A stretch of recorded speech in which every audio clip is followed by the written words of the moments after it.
Messieurs, comme on a dit, le baseball, ça commence, là, on enregistre ça commence le 25, là, donc mercredi. Avez-vous hâte? Je sais que c'est une question rhétorique. Je sais que c'est une question rhétorique, mais tu sais, où se retrouve votre niveau d'excitement ou d'excitation, devrais-je dire, à l'aube de la saison avec ce qu'on vient de connaître comme finale, en plus de ça, de la Classique mondiale de baseball? On dirait que je suis déjà saturé un peu sur mon excitation parce qu'il y a tellement eu du beau baseball durant la Classique mondiale de baseball. Que là, genre quoi, des matchs de mi-juillet, de mi-août, ça le fait plus pour toi, là? Bon, non, ça va le faire, là, mais non, je suis content, ça commence cette semaine, puis c'est l'heureuse période des prédictions de dire que mon joueur, mon agenda va être meilleur que le tien cet été.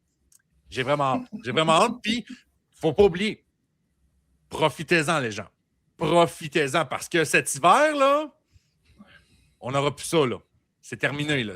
C'est le dernier été de baseball avant, je dirais pas un bon bout, mais c'est le dernier été normal qu'on va avoir de baseball sans question de conflit de travail, tout ça. Fait que profitons-en. C'est juste ça que j'ai envie de dire.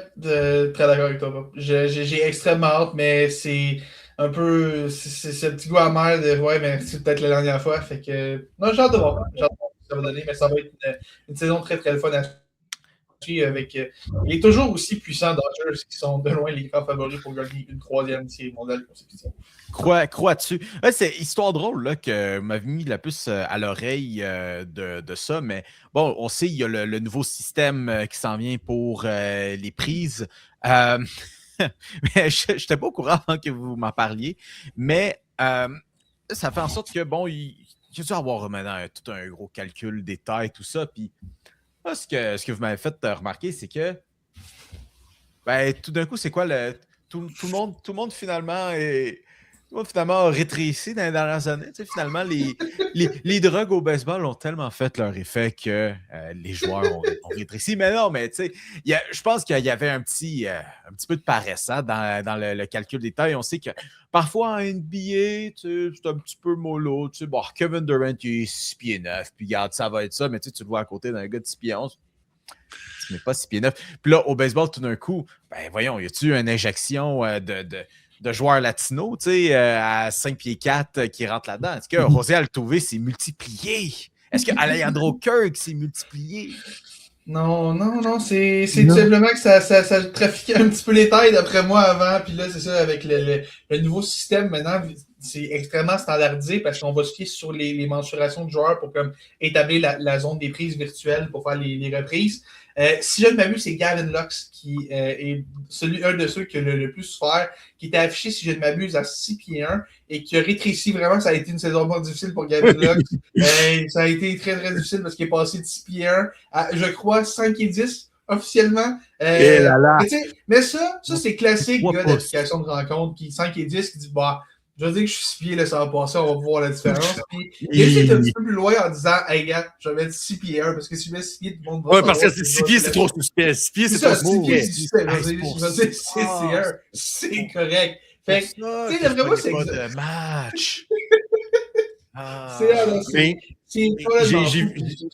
J'ai hâte de voir à quel point ça va être. Parce que là, on est déjà à une bonne dizaine de joueurs qui ont comme perdu 2 à 3 pouces quand même, là, ce qui est assez substantiel. J'ai hâte de voir s'il va y en avoir d'autres. Est-ce qu'il y a des gars qu'on pensait finalement qui étaient CC2, mais qui vont sortir à 5 pieds 9 cette année? J'ai vraiment hâte de voir la différence qu'on va voir dans les prochaines. Au moins, la bonne nouvelle, c'est que là, maintenant, vu que c'est standardisé, mais ça devrait être plus constant. Je veux dire, là, on le sait, ça a été mesuré. Je pense que c'est mesuré littéralement au laser. Là. Ils prennent la hauteur des genoux, ils prennent la hauteur au niveau du torse, puis ils prennent la hauteur de talle. Ça devrait être standardisé, ça devrait être plus stable dans le temps, mais on va voir ce que ça va donner dans les prochaines années. Mais en même temps, t'es comme. C'est quasiment une bonne nouvelle pour les joueurs parce que théoriquement, si t'es plus petit, ta zone des prises est plus petite. Voilà. Donc, c'est moins facile de lancer des prises. Voilà. Il y avait aussi le contre-argument de à 6 et 1, tu as plus de chances de faire plus d'argent que si tu dis que tu es 5 pieds 11. Ouais, c'est ça. Ouais. Ça équilibre un peu. Puis, au moins, on est sérieux. Je pense que c'est juste le fait d'être sérieux. Puis, moi, j'ai hâte de voir au hockey parce qu'il y a des gars que tu te dis qui sont 6 pieds, puis tu les regardes, tu es comme. On peut-tu mesurer avec les patins d'un pied ou. Tu sais quoi? sais quoi, c'est pas la deep, c'est juste drôle d'en jaser. Ben oui. Ben oui.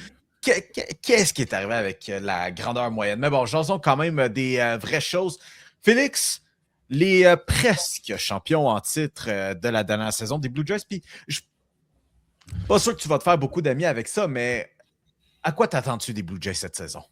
Je m'attends à une saison plus difficile pour les Blue Jays cette année. Ma prédiction, c'est que les Blue Jays, non seulement ne gagneront pas la division pour une deuxième année de suite, ils ne finiront même pas deuxième. Ils vont finir au troisième rang de cette division-là. Les Blue Jays, ça reste une bonne équipe. Okay? Ça reste objectivement une bonne équipe qui est prise dans une division qui est extrêmement difficile. Il y a une partie de ça qui explique mon point, mais les Blue Jays, ça reste aussi une équipe qui l'an passé, beaucoup de choses ont très bien été à Toronto. Je pense notamment à des gars qui ont émergé dans la rotation, Kevin Gausman qui a encore été solide, puis tu as des gars qui ont Eric Lauer qui a une saison historique, mais surtout, tu avais Bo Bichette et tu as George Springer qui, après 850 ans, a décidé d'avoir une de ses meilleures saisons en carrière, a frappé comme un MVP. Est-ce que je suis en train de dire que c'est complètement irréaliste de revoir tout ça se passer? Non.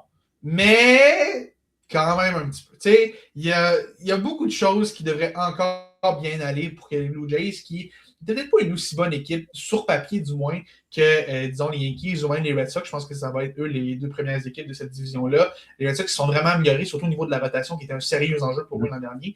Et même au premier but aussi, avec toute l'histoire de la porte tournante. On a chez Wilson Contreras, puis Roman Anthony va jouer une saison complète. Et à Toronto, écoute, on pourrait aussi me répondre que Trey Savage va aider la rotation, ce qui n'est pas faux. Ça reste un gars qui a connu des bonnes séries l'an passé.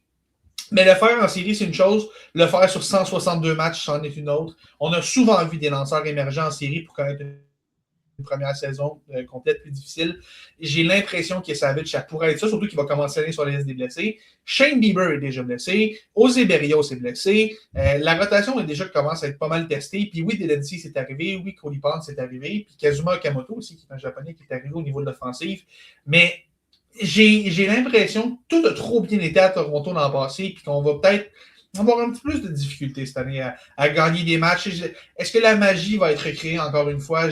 Je suis pas certain. Je pense qu'on a été chanceux un peu l'an passé. On a quand même une très bonne équipe. Je pense qu'on va faire les séries, mais peut-être plus comme sixième et dernière équipe. Je vais comme de revivre un automne complet là, à l'intérieur de comme les 30 dernières secondes. Puis, man, j'avais fait le deuil, mais mon Dieu, que.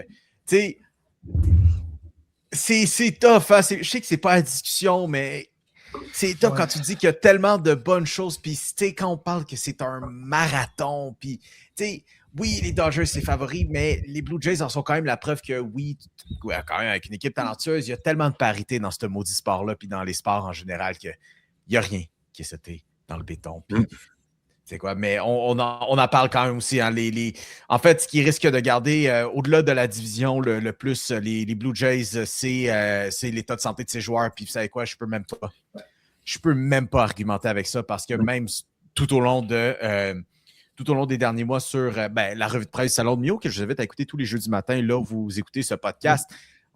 En dedans d'une semaine, on parlait de Anthony Santander pour ce que ça vaut, mais Shane Bieber aussi, puis Trey Savage, coup sur coup sur coup. Ça va être difficile. Mais Pop, restons sur les lanceurs.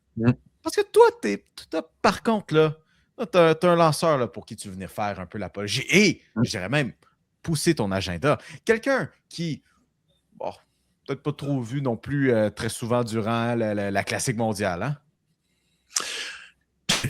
C'était délibéré aussi. Parce que, avec Skubal, que vous le voulez ou non, je vais vous le dire tout de suite, ce gars-là va devenir le premier lanceur de l'histoire de la Ligue américaine à gagner 3 saisons consécutifs. Okay. Mesdames et messieurs, le hot take de Pop cette semaine, c'est que le grand favori pour le trophée Cy Young va gagner le trophée Cy Young. Non, mais attends un peu.